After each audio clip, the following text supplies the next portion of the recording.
नमस्कार, लक्षवेधीमध्ये आपल्या सगळ्यांचं स्वागत। मी प्रसाद काथे। ज्या पद्धतीने लोकशाहीच्या येत्या उत्सवाच्या निमित्ताने सगळे राजकीय पक्ष आपापली तयारी करू लागले आहेत, त्यातला एक महत्त्वाचा घटक म्हणजे उमेदवारीची घोषणा। आणि त्या उमेदवारीच्या घोषणेच्या निमित्ताने जी तिकीट वाटली जात आहेत त्यात काय दिसतंय तर अमक्याचा मुलगा आहे, तमक्याची मुलगी आहे, अमक्याची सून आहे आणि तमक्याचा जावई आहे। थोडक्यात काय, जी काल परवापर्यंत लोकांसाठी चालवलेली रचना होती आणि जी लोकांच्या साठीच चालणं अपेक्षित होतं, ती रचना आता ठराविक लोकांच्याकडून ठराविक लोकांच्यासाठी आणि त्यांच्याच फायद्यासाठी चालताना दिसतेय। सोप्या शब्दात याला घराणेशाही म्हटलं जातं। ही घराणेशाही, ज्याला इंग्रजीत नेपोटिझम म्हणतात, त्या घराणेशाहीला जिवंत ठेवण्यासाठी सगळेच पक्ष प्रयत्न करतायत। हे वास्तव समोर आहे आणि हे वास्तव आत्ताच्या घडीला प्राप्त स्थितीमध्ये ताज्या घटनाक्रमामध्ये भारतीय जनता पार्टीच्या यादीतही अधोरेखित झालंय। भाजपाच्या आधी काँग्रेसची यादी आली आहे। त्या काँग्रेसच्या यादीत काँग्रेसकडून मुख्यमंत्री राहिलेल्या 4 मुख्यमंत्र्यांच्या म्हणजे अर्थात आता माजी मुख्यमंत्र्यांच्या मुलांना तिकीट दिली गेलेली आहेत। भारतीय जनता पार्टीची जी यादी महाराष्ट्रासाठी आली त्याच्यामध्ये जवळपास अर्ध्या डझन अशा माणसांना तिकीट दिली गेलेली आहेत ज्यांच्या घरात यापूर्वीपासूनच खासदारक्या होत्या किंवा मंत्रिपद होती। याचा एक अर्थ असा की राजघराण्याचा जुना रूप चेहरा बदलून आता ही नवी घराणेशाही ही एक प्रकारे राजेशाहीलाच प्रोत्साहन देते आहे। आपण फक्त म्हणायचं की भारत लोकतांत्रिक आहे आणि या लोकतांत्रिक रचनेमध्ये मतदाराला मतदाराचं महत्त्व आहे, पण हे मतदाराचं महत्त्व फक्त 5 वर्षात एकदाच अनुभवायला मिळतं आणि त्याला नंतर उरलेले सर्व दिवस गृहीत धरून राजकारण होतं। हे वास्तव आहे, ते मतदारांनी स्वीकारलं तर बदल होऊ शकतो। पण एका बाजूला जेव्हा राजकारणी अमक्याचा मुलगा, तमक्याची मुलगी आणि अमक्याचा जावई अशा पद्धतीने तिकीट वाटप करतात, तेव्हा ती माणसं निवडूनही येतात हेही स्वीकारावं लागेल। लोक ज्याचा कुणाचा तिकीट दिल्यानंतर नात्यासंबंधांचा विचार न करता मत देत असतील तर माणसं निवडून येतात, ती का येतात याचं विश्लेषण व्हायला हवं। लोकांना गुलाम होणं पसंत आहे का आणि लोकांना गुलाम होणं पसंत आहे म्हणूनच घराणेशाही जिवंत आहे का याची उत्तरं कोणी शोधायची। फक्त घराणेशाहीवर टीका करून चालणार नाही। लोक निवडून देतायत म्हणून लोक निवडून येतायत याचा विचार आणि ह्या वास्तवाची स्वीकार्यता कशी काय करणार। लक्षवेधीत आज त्यानिमित्ताने आपण भारतीय जनता पार्टी आणि काँग्रेसच्या प्रतिनिधींसह राजकीय विश्लेषकांनाही सोबत घेत चर्चा करणार आहोत की घराणेशाही हेच लोकशाहीचं वास्तव आहे। त्यानिमित्ताने आपल्या सोबत चर्चेत कोण मान्यवर आहेत त्यांचा मी आपल्याला पटकन परिचय करून देतो। आपल्या सोबत या चर्चेमध्ये राजकीय विश्लेषक या नात्याने जयंतराव माइंडकर आहेत, आपल्या सोबत भारतीय जनता पार्टीचे प्रवक्ता प्रतिनिधी या नात्याने भालचंद्र शिरसाट आहेत, काँग्रेसकडून प्रवक्ता प्रतिनिधी या नात्याने कपिल ढोके येत आहेत। आपण त्यांची वाट पाहू। काँग्रेसला या चर्चेत असणं खूप गरजेचं आहे, अन्यथा ती जबाबदारी जयंतराव आपल्यावर येईल। तुर्तास आपण चर्चेसाठी पुढे सरकूयात। मला पटकन या घडीला पहिला मुद्दा आपल्याचपर्यंत आणायचा आहे। घराणेशाही कोणीही टाळू शकत नाही। मग ज्या वेळेला भारतीय जनता पार्टी हा आरोप करते की सोनिया गांधींना, राहुल गांधींना पंतप्रधान करायचं आहे, उद्धव ठाकरेंना, आदित्यला मुख्यमंत्री करायचं आहे, अशा प्रकारचे आरोप करणं नैतिक आहे का? बोला जयंतराव।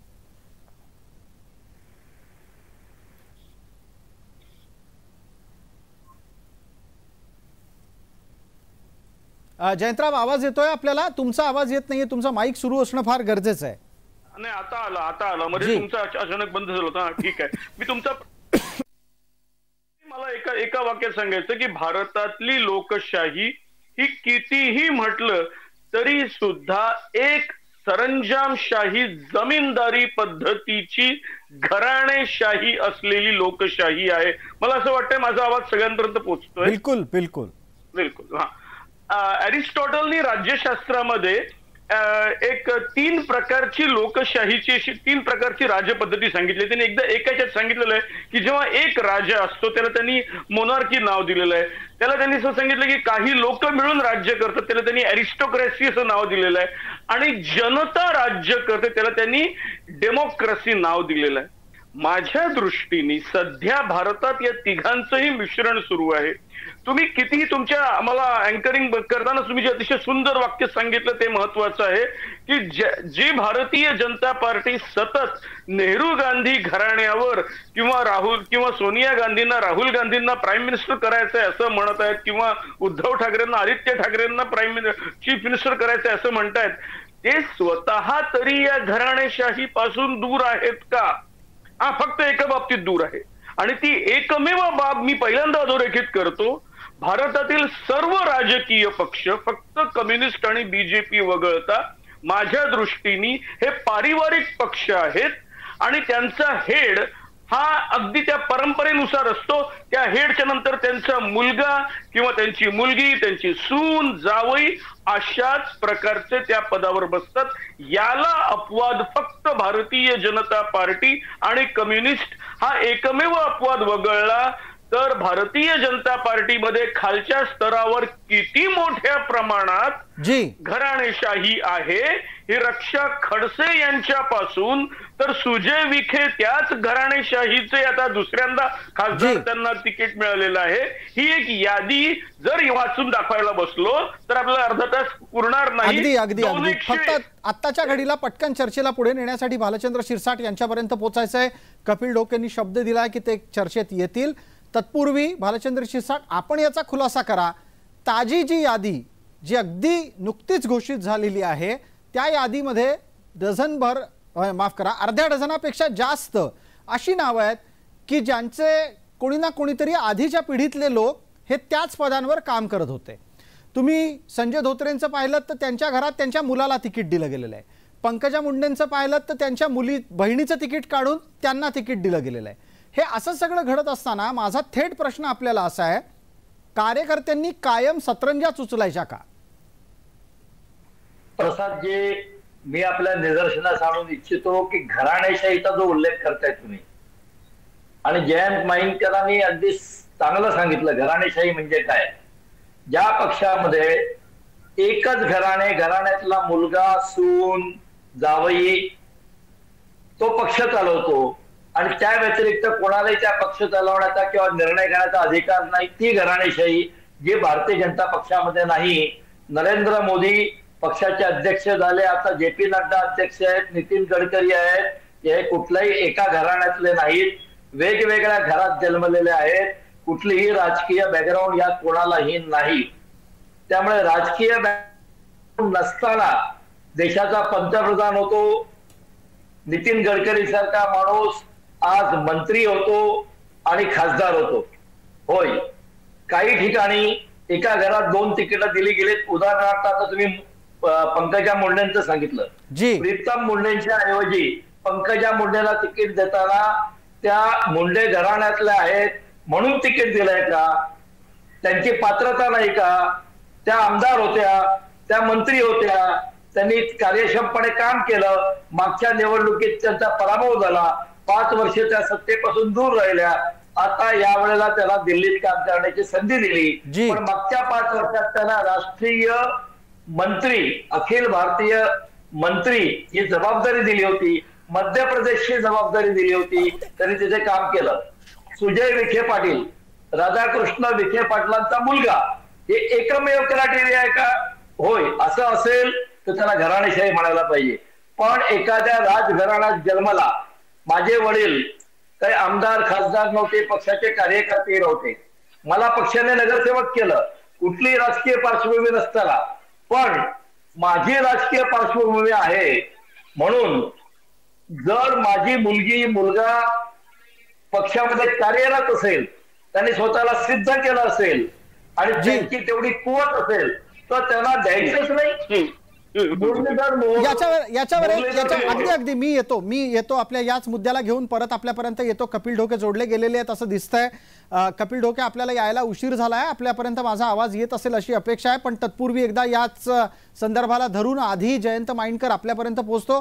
जयंतराव, भाजपाची घराणेशाही वेगळी आहे आणि काँग्रेसची घराणेशाही वेगळी आहे. हा तर्क आणि दलील किंवा या पद्धतीचा मुद्दा हा जनतेला कसा पटतो? हा फक्त भारतीय जनता पार्टीचे शिरसाट यांच्यासारखे महान प्रवक्ते सांगू शकतात. तुमच्या आमच्यासारखे पत्रकार अशा वाक्यावर फक्त हसू शकतात. आपला तो बाब्या, दुसऱ्याचं ते कार्ट, अशी एक मराठीमध्ये म्हण आहे. याच्या पलीकडे काहीही नाही. मग मला सांगा, हेच तर वाक्य नेहरूंच्या पासून म्हटलं जात आहे की 1959 पहिल्यांदा जेव्हा काँग्रेसच्या अध्यक्षा इंदिरा गांधी झाल्या तेव्हा नेहरू हेच म्हणाले होते की मला नाही, ते काँग्रेसच्या कार्यकर्त्यांनी सांगितलेलं आहे की इंदिरा गांधींना अध्यक्ष करा. काँग्रेसच्या कार्यकर्त्यांनी सांगितलं. संजय गांधी, राजीव गांधी, सोनिया गांधी आणि सीताराम केसरी यांचा जो काही फार मोठा एपिसोड झाला तेव्हा तर तो आपण टीव्हीवर पाहिलेला आहे. म्हणजे ते यांचं ही मात्र काय, ही घराणेशाही, ही गांधींना, नेहरू गांधी घराण्याला देश हातात ठेवायचा म्हणून केलेला प्रयत्न, हे जे करतायत शिरसाट यांना आताच ठीक आहे. या मुद्द्यावर खरं तर काँग्रेसचेच लोक अधिक उत्तम प्रकारे उत्तर देऊ शकतील. आपल्यासोबत कपिल ढोके जोडले गेलेले आहेत. कपिलजी, आवाज येतोय का? आपण थोडे उशिरा आलात म्हणून स्पष्ट विचारतोय. तुम्ही कृपया आवाजाची चाचणी दिली आहे? माझा येतोय का आवाज? बिलकुल, एकदम अतिशय उत्तम आपला आवाज येतोय. आपल्या या चर्चेत तुमचं स्वागत करतो. पटकन या मुद्द्यावर येऊयात ज्याची आता चर्चा सुरू आहे. ती अशी आहे की घराणेशाही सगळ्याच ठिकाणी आहे. याच्या आधी आम्ही भाजपवाल्यांना विचारत होतो की तुम्ही तिकीटं जी घोषित केलीत त्या तिकिटांमध्ये जवळपास अर्ध्या डझनच्या पेक्षा अधिकची माणसं अशी निघाली ज्यांच्या घरात यापूर्वी तिकीटं होती. भाजपवाल्यांना प्रश्न विचारले, आता तुम्हाला विचारणार आहोत. आणि तुमच्यासाठीचा प्रश्न असा आहे की वास्तव काय आहे घराणेशाहीचं? तर वास्तव हे आहे की त्याचे जनक पंडित नेहरू आहेत. जवाहरलाल नेहरूंनी अनेक वरिष्ठ माणसांना डावलून काँग्रेसच्या अध्यक्षपदी इंदिरा गांधींना आणलं आणि तिथून भारतीय राजकारणामध्ये घराणेशाहीची सुरुवात झाली. आणि त्याचाच वारसा आजही काँग्रेस चालवते. तुमच्या यादीतली सुद्धा 4 नावं आपण काढली तर ती अशी दिसतात की ज्यांचे वडील मुख्यमंत्री होते, आता त्यांच्या मुलांना जबाबदारी देण्यात आलेली आहे. जो प्रश्न मी भाजपला विचारला तो कपिलजी आपल्याला विचारतो, कार्यकर्त्यांनी फक्त आणि फक्त सतरंजा उचलायच्या का? मुळात सातत्यानं, मला फार चांगला विषय तुम्ही चर्चेसाठी घेतला याचा मला या ठिकाणी आनंद आहे की सातत्यानं काँग्रेसवर घराणेशाहीचा आरोप करणाऱ्या आणि पार्टी विथ डिफरन्स असं म्हणून स्वतःची टिमकोगिरी मिरवणाऱ्या भारतीय जनता पक्षाची कालची यादी ज्यावेळी आम्ही पाहिली त्यावेळी खऱ्या अर्थानं घराणेशाहीचा कळस हा भारतीय जनता पार्टीच्या यादीमध्ये आम्हाला सातत्यानं दिसून आला. काँग्रेसवर घराणेशाहीचा आरोप करणं सोपं आहे. म्हणजे ठीक आहे, नेहरूंनी त्यांच्या घरातल्या लोकांना काँग्रेसचं सातत्यानं अध्यक्ष ठेवलं असेल, तो पक्षांतर्गत विषय आहे. पक्ष कोणी चालवायचा, पक्ष कुठे द्यायचा, तो ठीक आहे, तो मुद्दा मी मान्य करतो. परंतु मग घराणेशाही करत असताना म्हणजे दुसरी, ऐका ना, दुसरी बाजू हे सुद्धा आपण लक्षात घेतली पाहिजे की डॉक्टरचा मुलगा डॉक्टर होतो मान्य आहे, शेतकऱ्याचा मुलगा शेती करतो मान्य आहे, शिक्षकाचा मुलगा सुद्धा शिक्षक होण्याचा प्रयत्न करतो. पण त्या मुलामध्ये तितकं टॅलेंट आहे का? ज्याला आपण घराणेशाहीचा वारसा देतो आहे तो खरंच त्या पदासाठी पात्र आहे का, याचा विचार सुद्धा केला पाहिजे. म्हणजे आपण जर भारतीय जनता पार्टीतल्या घराणेशाहीचा विचार केला तर अमित शहाचे पुत्र जय शहा, काय क्वालिटी आहे जय शहामध्ये? कधी दिसले तुम्हाला जय शहा? त्यांचं काय देशासाठी काय योगदान आहे, समाजासाठी काय योगदान आहे, याचा विचार सुद्धा आपण केला पाहिजे. आता राजनाथ सिंगांचे पुत्र यांना सुद्धा लोकसभेची उमेदवारी भारतीय जनता पार्टीने दिली. बरं, हा महाराष्ट्राबाहेरचा विषय आहे. पण आता ज्यावेळी राज्यातला विषय जी अगदी तुम्ही पटकन थोडंसं महाराष्ट्रावर बोलायला या. आज आपल्याला महाराष्ट्रावर बोलायचं आहे. भारतीय जनता पार्टीच्या यादीच्या संदर्भातला घराणेशाहीचा आक्षेप आम्हीच इथे नोंदवलेला आहे आणि त्याच्यावरचं उत्तर भालचंद्र शिरसाट यांनी दिलंय. तुम्ही महाराष्ट्राबद्दल थोडं लवकर बोला. 20 पैकी 12 लोकांना ज्यावेळी घराणेशाहीच्या हिशोबाने तिकीट दिल्या गेलं, आता आमच्या अकोल्याचे खासदार संजय धोत्रे यांचे चिरंजीव अनुप धोत्रे आजपर्यंत साधे ग्रामपंचायतीचे सदस्य सुद्धा नव्हते. अनुप धोत्रे जिल्हा परिषदेचे सदस्य सुद्धा नव्हते. साधी ग्रामपंचायतची निवडणूक त्यांनी लढवली नाही. त्यांना डायरेक्ट लोकसभेचं तिकीट. मग खरंच घराणेशाही करत असताना कर्तबगार लोकांना तुमचं प्राधान्य आहे का? पंकजा मुंडेंचं तिकीट. पंकजा मुंडे त्यांच्या स्वतःच्या कार्यक्षेत्रात होत्या ना, पण गोपीनाथ मुंडेंची जागा ही प्रीतम मुंडेंना कट करून पंकजा मुंडेंना, म्हणजे घराणेशाही ज्या जागेवर भाजप सुद्धा त्याच पद्धतीचं काम करते. रक्षा खडसेंचं तिकीट सुद्धा, म्हणजे खडसे पाहिजेच का तुम्हाला, काय गरज आहे, म्हणजे घराणेशाहीच्या पलीकडे जायला हे भारतीय जनता पार्टी तयार नाही. अगदी खरं तर कपिलजी हे सगळे आक्षेप थोड्या वेळापूर्वी मांडून झाले होते, पण आता तुम्ही मुद्दे उपस्थित केलेले आहेत. एकदा एक संधी आपण या निमित्तानं पटकन देणार आहोत, ती आपल्यासोबत असलेल्या भालचंद्र शिरसाटांना. आणि त्यानंतर माझा एक प्रश्न पुन्हा कपिलजी आपल्यासाठी असणार आहे. भालचंद्र शिरसाट, बोला, लोकांना हे पटवून कसं देता? आणि मला खरं तर लोकांना पटवून कसं देता याच्याबरोबर एका गोष्टीचा खुलासा आणखीन लागेल. तुम्ही अशा पद्धतीनं पिढी दर पिढी वंशपरंपरागत तिकीट वाटप करता, ती लोक निवडून येतात. ती लोक निवडून कशी येतात? लोकांना काही पडलेलंच नाहीये का? हाही मुद्दा आहेच. खरं तर याच्यावर राजकीय विश्लेषक म्हणून जयंतराव बोलू शकले असते, पण आत्ता हा प्रश्न तुम्हाला आहे. भालचंद्र शिरसाट, निवडून येणं हीच एकमेव गुणवत्ता तपासून तुम्ही तिकीट वाटता? मला वाटतं प्रसादजी, घराणेशाहीच्या व्याख्येमध्येच आपली गफलत होते. जर पूर्ण पक्ष एका घराण्याच्या दावणीला आहे, जसं उद्धव ठाकरेंचा पक्ष आहे, इंदिरा गांधी या कॅपेबल होत्या, सुरुवातीला त्यांना लिफ्ट दिली, पण नंतर मग जे राजीव गांधी आणि नंतर मग सोनिया गांधी, मला नाही वाटत सोनिया गांधीला काही राजकीय अनुभव होता किंवा राजकीय इच्छा होती, परंतु ही घराणेशाहीची उदाहरणं भाजपमध्ये तुम्हाला कुठेही सापडणार नाहीत. आता जे म्हणतायत की इथे भाजपमध्ये एक डझन नाही, अर्धा डझन तुम्ही म्हणाल तसं 6 जणांना, तुम्ही बघा ना, मुक्ता टिळक पुण्याच्या त्यांचं निधन झालं, गिरीश बापटांचं निधन झालं, गिरीश बापटाच्या मुलाला दिली का हो? मुक्ता टिळकांच्या घरात दिली का? दुसऱ्या उमेदवाराला दिली, तो उमेदवार हरला. परंतु घराणेशाही कुठेही भारतीय जनता पार्टी त्याचा स्वीकार करत नाही. पण एखाद्या व्यक्ती, राजनाथ सिंगांच्या मुलाचा उल्लेख केला म्हणून मी सांगतो, राजनाथ सिंग जेव्हा केंद्रामध्ये मंत्री होते, राष्ट्रीय अध्यक्ष होते, त्यांचा पूर्ण मतदारसंघ त्यांचा मुलगा सांभाळायचा ऍक्टिव्हली. ठीक आहे. त्यानंतर तो आमदार झाला. त्यामुळे जो कॅपेबल आहे, सामाजिक गणित आहेत. अगदी याचा एक संदर्भ घेतो आणि थोड्या वेळापूर्वी कपिल ढोके आपण जे मुद्दे मांडलेत त्या अनुषंगाने आपल्याला बोलतं करतो. कपिल ढोके, आपण थोड्या वेळापूर्वी असं म्हणालात की अमक्याचा मुलगा आला त्याची गुणवत्ता काय, तमक्याचा मुलगा आला त्याची गुणवत्ता काय. मला एक छोटा संदर्भ इथे मवियाच्या जन्माच्या निमित्तानं द्यायचा आहे. जयंतराव, लक्ष ठेवा प्रश्नाकडे, उत्तरानिमित्त नंतर आपल्यापर्यंत पोहोचेन. एका गोष्टीचं उत्तर आपण पटकन द्या कपिलजी. अहो, तुम्ही उद्धव ठाकरेंना थेट उचलून मुख्यमंत्री करून टाकलं. ते कुठल्याच प्रकारची निवडणूक लढले नव्हते. बरं, त्याच उद्धव ठाकरेंनी पहिल्यांदा आमदार झालेल्या आपल्या मुलाला कॅबिनेट मंत्री करून टाकलं. काँग्रेसमध्ये काय चालतं हा मुद्दा वेगळा आहे. काँग्रेस अशा प्रकारच्या इतरांच्या कार्यक्रमांना, प्रयत्नांना प्रोत्साहन का देते? नाही, उद्धव ठाकरे काय करतात याविषयी काही उत्तर देण्याचा माझा संबंध येत नाही. तुम्ही उद्धव ठाकरेंबद्दल नाहीच बोलायचंय कपिलजी. मी आपल्याला एवढंच विचारलं, काँग्रेसने प्रोत्साहन का दिलं अशा गोष्टींना? काँग्रेस सांगू शकली असती ना की बाबा रे ठीक आहे, तुम्ही मुख्यमंत्री झालात समजू शकतो, आदित्यला लगेच कॅबिनेट मंत्री करून टाकायची गरज नव्हती.